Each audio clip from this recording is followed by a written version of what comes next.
Hello everyone. आज की video में हम मैक्रो इकोनॉमिक्स का एक ब्रीफ इंट्रोडक्शन देखेंगे, जिसमें हम देखने वाले हैं मैक्रो इकोनॉमिक्स का meaning, scope, goals, tools, issues and difference between macro economics and micro economics. इसी के साथ इस वीडियो में हम देखेंगे पोस्ट केन्शियन डेवलपमेंट, जिसमें हम ब्रीफली देखने वाले हैं मॉनेटरिज्म को, सप्लाई साइड इकोनॉमिक्स को, न्यू क्लासिकल इकोनॉमिक्स को, और इस वीडियो के एंड में हम कुछ इन टॉपिक से रिलेटेड क्वेश्चन सोल्व करने वाले हैं। अब हम कुछ पॉइंट्स देखते हैं जो हमें याद रखने हैं। जैसे कि इकोनॉमी क्या है? इकोनॉमी एक सिस्टम है of providing living to people. Micro economic study है of behaviour of individual small isolated and disaggregated units की। मैक्रो इकोनॉमिक्स स्टडी है of groups and broad aggregates of economy की। फर्म्स एक individual producing unit है और industry एक group of firms है जो कि प्रोड्यूस करती हैं identical and closely related goods को। Micro economics and macro economics terms सबसे पहले रैगनर फ्रिस्क ने दी थी 1933। जॉन मेनर्ड केन्स को हम कहते हैं father of modern macro economics. Macroeconomics popular हुई थी after great depression of 1929 to 33, और प्रोफेसर जॉन मेनर्ड केन्स ने एक बुक लिखी थी general theory of employment interest and money in 1936। अब हम देखते हैं मीनिंग ऑफ मैक्रो इकोनॉमिक्स। तो मैक्रो वर्ड जो है वो ग्रीक वर्ड मैक्रोस से लिया गया है, जिसका मतलब होता है लार्ज। और मैक्रो इकोनॉमिक्स में हम स्टडी करते हैं ऑफ एग्रीगेट या फिर ग्रुप्स या फिर एंटायर इकोनॉमी, जैसे कि gross domestic product, total employment, total demand, aggregate supply, total savings, general price and इस तरीके के अदर कॉन्सेप्ट्स। अब हम देखते हैं स्कोप ऑफ मैक्रो इकोनॉमिक्स। तो मैक्रो इकोनॉमिक्स का स्कोप वाइडर है देन माइक्रो इकोनॉमिक्स, और मैक्रो इकोनॉमिक्स एक्सटेंड्स करती है टू द एरिया जैसे कि theory of national income, theory of employment, theory of money, theory of general price level, theory of international trade and theory of growth. अब हम देखते हैं goals and importance of macro economics.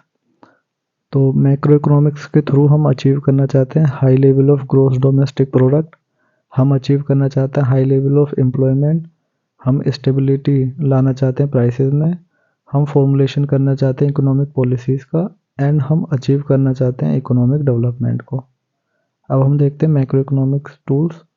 तो macro economics के 3 major tools हैं: fiscal policy, monetary policy and income policy. Fiscal policy related है management of government revenue, expenditure and debt, जिससे हम अचीव करना चाहते हैं फेवरेबल इफेक्ट्स को एंड अवॉइड करना चाहते हैं अनफेवरेबल इफेक्ट्स को on income, output and employment. इसी तरीके से मॉनेटरी पॉलिसी रिलेटेड है management of money supply and credit to set up business activities, promote economic growth, stabilize price level, achievement of full employment and equilibrium and balance of payment। Income policy के through हम direct control रखना चाहते हैं over price and wages. अब हम देखते हैं major issues and concerns of macro economics. Macro economics के जो मेजर कंसर्न है वो है employment and unemployment, determination of national income, general price level and inflation, business cycle, stagflation, economic growth, balance of payment and exchange rate. अब हम देखते हैं difference between micro economics and macro economics. तो अगर हम सब्जेक्ट मैटर के base पे देखें तो मैक्रो इकोनॉमिक्स का जो सब्जेक्ट मैटर होता है वो स्मॉल सेगमेंट होते हैं, जैसे कि individual house hold, individual firm या इंडिविजुअल प्राइस। जबकि मैक्रो इकोनॉमिक्स का जो सब्जेक्ट मैटर होता है वो लार्ज एग्रीगेट्स होते हैं, जैसे कि aggregate demand, aggregate supply, national income, general price level etcetera. अगर हम टेक्निक्स की बात करें तो माइक्रो इकोनॉमिक्स में हम पार्शियल इक्विलिब्रियम एनालिसिस करते हैं, जबकि मैक्रो इकोनॉमिक्स में हम जनरल इक्विलिब्रियम एनालिसिस करते हैं। अजम्पशन की बात करें तो माइक्रो इकोनॉमिक्स में हम एज्यूम करते हैं full employment in the economy, जबकि मैक्रो इकोनॉमिक में हम एज्यूम करते हैं under employment of resources. Core difference की बात करें तो प्राइस जो होता है वो मेन डिटर्मिनेंट होता है माइक्रो इकोनॉमिक्स में, जबकि इनकम मेन डिटर्मिनेंट होता है मैक्रो इकोनॉमिक्स में। अब हम देखते हैं interdependence of micro economics and macro economics. तो micro economics and macro economics ये टोटली इंडिपेंडेंट नहीं है एक दूसरे से। चेंज इन वन इन्फ्लुएंस करता है चेंज इन अदर। जैसे कि अगर इंक्रीज हो जाए सेविंग्स में इंडिविजुअल हाउस होल्ड्स की, तो जो उनकी कंजम्पशन होगी वो घट जाएगी और एग्रीगेट डिमांड घट जाएगी, जिसकी वजह से जो आउटपुट लेवल होगा वो घट जाएगा। तो हमने देखा कि माइक्रो इकोनॉमिक्स किस तरीके से मैक्रो वेरिएबल पे इफेक्ट डाल रहा है। इसी तरीके से अगर हमें परसिस्टेंट फॉल देखने को मिल रहा है जनरल प्राइस लेवल में, तो इसकी वजह से जो इनकम होगी हाउस होल्ड की वो घट जाएगी, क्योंकि अब प्राइसेस के घटने की वजह से प्रॉफिट कम हो जाता है, तो इन्वेस्टमेंट घटेगी और एम्प्लॉयमेंट घट जाएगी, और जिसकी वजह से जो इनकम होगी इंडिविजुअल हाउस होल्ड की वो घट जाएगी। तो micro economics and macro economics जो है वो इंटरडिपेंडेंट है। अब हम देखते हैं कि हमें सेपरेट थ्योरी की क्यों जरूरत पड़ी मैक्रो इकोनॉमिक्स के लिए। तो इसके दो रीजंस हैं। पहला, जो माइक्रो लेवल पे सही है वो जरूरी नहीं कि वो मैक्रो लेवल पे भी सही हो, और इसलिए हमें सेपरेट थ्योरीज की ज़रूरत है जिससे कि हम डिस्कस कर सकें माइक्रो एंड मैक्रो इशूज़ को। दूसरा रीज़न ये है कि जो मैक्रो इकोनॉमिक पॉलिसीज़ हैं जैसे कि इन्फ्लेशन, डिफ्लेशन, जनरल अनएम्प्लॉयमेंट, इनको सोल्व किया जा सकता है only through macro level programmes and policies. अब हम देखते हैं पोस्ट केन्शियन डेवलपमेंट्स क्या हुई मैक्रो इकोनॉमिक्स में। तो इसमें 3 डेवलपमेंट्स हैं, मॉनेटरिज्म और supply side economics, rational expectation theory. अब ये रैशनल एक्सपेक्टेशन थ्योरी इनके जो मानने वाले इकोनॉमिस्ट हैं उनको हम न्यू क्लासिकल इकोनॉमिस्ट भी कहते हैं। तो मॉनेटरिज्म के जो पायनर हैं वो है मिल्टन फ्रीडमैन, जिन्होंने क्रिटिसाइज किया था केन्स की मैक्रो इकोनॉमिक्स को। और मिल्टन फ्रीडमैन का आइडिया ये था कि जो मॉनेटरी पॉलिसी है ये प्राइम इंजन है जो कि कोज करती है फ्लक्चुएशंस को इकोनॉमिक एक्टिविटी में, क्योंकि ये चेंज ला देती है एग्रीगेट डिमांड में। और मिल्टन फ्रीडमैन के अकॉर्डिंग जो ग्रेट डिप्रेशन था 1930 का, उसके पीछे भी जो कारण था वो टाइट मॉनेटरी पॉलिसी था जो उस समय अडॉप्ट की गई थी। हमें 2 मेजर डिफरेंस देखने को मिलते हैं बिटवीन मॉनेटरिस्ट एंड केन्शियन।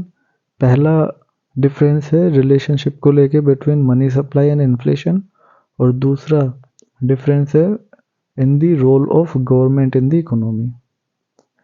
तो मॉनेटरिस्ट बिलीव करते थे कि इन्फ्लेशन हमेशा और हर जगह एक मॉनेटरी फिनोमेना होता है, और उनके अकॉर्डिंग इन्फ्लेशन कोज होता है क्योंकि रैपिड एक्सपेंशन हो जाता है मनी सप्लाई का। इस वजह से वो सजेस्ट करते हैं कि हमें कांस्टेंट रेट से ग्रो करनी चाहिए मनी सप्लाई को, जिससे कि हम कंट्रोल कर सकें इन्फ्लेशन। पर जैसे कि केन्शियन एम्फेसाइज करते थे active role of government to control business cycle and achieve economic stability, लेकिन जो मॉनेटरिस्ट थे वो क्लासिकल इकोनॉमिस्ट की तरह बिलीव करते थे फ्री मार्केट इकोनॉमी में, और उनका मानना ये था कि अगर कभी फुल अनएम्प्लॉयमेंट लेवल से डिपार्ट करेगी इकोनॉमी तो ऑटोमेटिक एडजस्टमेंट उसको वापस इक्विलिब्रियम लेवल पर ले आएंगे। अब हम समझते हैं सप्लाई साइड इकोनॉमिक्स को। तो केन्शियन इकोनॉमिक्स फेल्ड हो गई एक्सप्लेन करने में स्टैगफ्लेशन, जिसकी वजह से हमें देखने को मिली supply side economics. Supply side economics मानते थे कि जो सप्लाई शॉक्स हैं जिनकी जो कि आए हैं due to reduction in oil supply and increase in oil price, उसकी वजह से हमें स्टैगफ्लेशन की प्रॉब्लम देखने को मिल रही है। तो सप्लाई साइड इकोनॉमिस्ट ने एक्सप्लेन किया था स्टैगफ्लेशन की सिचुएशन को कि अगर एग्रीगेट डिमांड हमारे पास गिवन है और कॉन्ट्रैक्शन की वजह से जो सप्लाई है वो कम हो गई है, तो एक तरफ तो हमें प्राइस लेवल बढ़ता हुआ दिखाई देगा यानी कि इन्फ्लेशन बढ़ेगा, और दूसरी तरफ क्योंकि एग्रीगेट आउटपुट कम हो गया तो हमें देखने को मिलेगा राइज इन अनएम्प्लॉयमेंट, और इस वजह से सप्लाई साइड शॉक होने की वजह से हमें स्टैगफ्लेशन की सिचुएशन देखने को मिलेगी। सप्लाई साइड इकोनॉमिस्ट ने सजेस्ट किया था कि एक्सपेंशन करने के लिए एग्रीगेट सप्लाई में हमें इंसेंटिवाइज करना पड़ेगा वर्क, सेव एंड इन्वेस्टमेंट को ज़्यादा। अब हम समझते हैं न्यू क्लासिकल मैक्रो इकोनॉमिक्स या फिर रैशनल एक्सपेक्टेशन थ्योरी।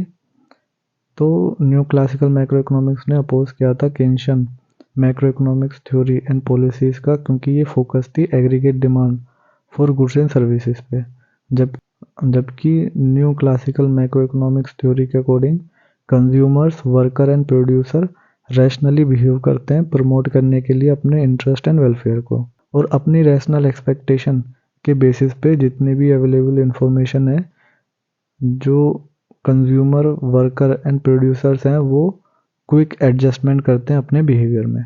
इसीलिए न्यू क्लासिकल मैक्रो इकोनॉमिस्ट के अकॉर्डिंग इनवॉलेंट्री अनएम्प्लॉयमेंट प्रिवेल नहीं करती। और एक सिग्निफिकेंट डिफरेंस जो Keynesian theory and rational expectation theory में देखने को मिलता है वो ये है कि केंशियन थ्योरी के अकॉर्डिंग अगर डेफिसिट है गवर्नमेंट बजट में, यानी कि गवर्नमेंट ने एक्सपेंडिचर ज़्यादा किया है देन रेवेन्यू, तो वो इंक्रीज कर देगा एग्रीगेट डिमांड, जिसकी वजह से प्राइवेट इन्वेस्टमेंट बढ़ेगा। जबकि रैशनल एक्सपेक्टेशन थ्योरी के अकॉर्डिंग अगर बजट डेफिसिट है, यानी कि गवर्नमेंट ने अपना एक्सपेंडिचर ज़्यादा कर दिया देन रेवेन्यू, तो जो रेट ऑफ इंटरेस्ट होगा वो बढ़ जाएगा, जिसकी वजह से डिस्करेजमेंट देखने को मिलेगा प्राइवेट इन्वेस्टमेंट में।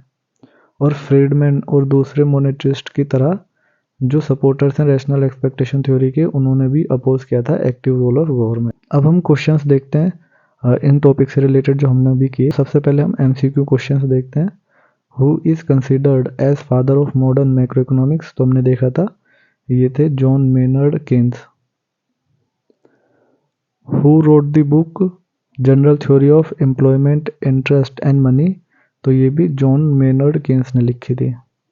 The term micro economics and macro economics were first given by? तो ये था Ragnar Frisch. The book general theory of employment, interest and money was published इन? तो ये 1936 में पब्लिश हुई थी। Macro economics became popular after? तो macro economics great depression of 1929 and 33 के बाद पॉपुलर हुआ था। The term macro was derived from? तो ये ग्रीक वर्ड मैक्रो से ड्राइव हुआ था जिसका मतलब होता है लार्ज। मैक्रो इकोनॉमिक्स में हम स्टडी करते हैं theory of national income and employment, theory of money supply and price level, theory of international trade and economic growth. तो हम इन सबको स्टडी करते हैं। Which of the following is or are goals of macro economics? To achieve higher level of GDP, to achieve higher level of employment, stability of prices, all of this. तो ये सभी goals हैं macro economics के। What are the tools of macro economics? तो monetary policy, income policy and fiscal policy, तीनों ही tools हैं macro economics के। The study of groups and broad aggregate of the economy is known as? तो ये macro economics कहलाया जाता। अब हम देखते हैं true false. The term micro economics and macro economics were first given by Ragnar Frisch in 1933। ये true statement. Professor John Maynard Keynes is known as father of modern economics. तो ये भी ट्रू स्टेटमेंट है। Macro economics became popular after great depression. Yes, ये भी सही है। Professor J N Keynes wrote the book general theory of employment, interest and money in 1936। नहीं, ये फॉल्स स्टेटमेंट हो जाएगा। जे एम केन्स ने लिखी थी, जे एन केन्स ने नहीं। Price is the main determinant of macro economics. तो ये फॉल्स हो जाएगा स्टेटमेंट, क्योंकि प्राइस मेन डिटर्मिनेंट है माइक्रो इकोनॉमिक्स का। Income is main determinant of micro economics, ये भी फॉल्स हो जाएगा। इनकम मेन डिटर्मिनेंट है मैक्रो इकोनॉमिक्स का। Partial equilibrium analysis used in macro economics, ये भी स्टेटमेंट फॉल्स हो जाएगी क्योंकि ये मैक्रो इकोनॉमिक्स में इस्तेमाल की जाती है। General equilibrium analysis applied in micro economics, ये स्टेटमेंट भी फॉल्स हो जाएगी क्योंकि general equilibrium analysis macro economics में इस्तेमाल की जाती है। Milton Friedman is monetarist, yes, Milton Friedman monetarist, ये ट्रू हो जाएगी। Classical economist and monetarist emphasise the active role should be played by government to control business cycle and achieve economic stability, ये statement false हो जाएगी। Classical economist and मोनेटरिस्ट oppose करते थे। Keynes believe in free market economy, तो Keynes active role चाहते थे government के, तो ये स्टेटमेंट फॉल्स हो जाएगी। Friedman and other monetarist as well as supporters of rational expectation theories are opposed to the active role of government, ये statement true हो जाएगी। Micro economics and macro economics are independent of each other, तो ये statement false हो जाएगी क्योंकि वो interdependent है। अब हम देखते हैं matching. Father of modern macro economics, तो ये हो जाएंगे John Maynard Keynes. Term macro economics was given by Ragnar Frisch. Monetarist Milton Friedman है। सप्लाई साइड इकोनॉमिस्ट, तो ये है ब्रूस बार्टलेट। और न्यू क्लासिकल इकोनॉमिस्ट, ये है रॉबर्ट लूकास जूनियर।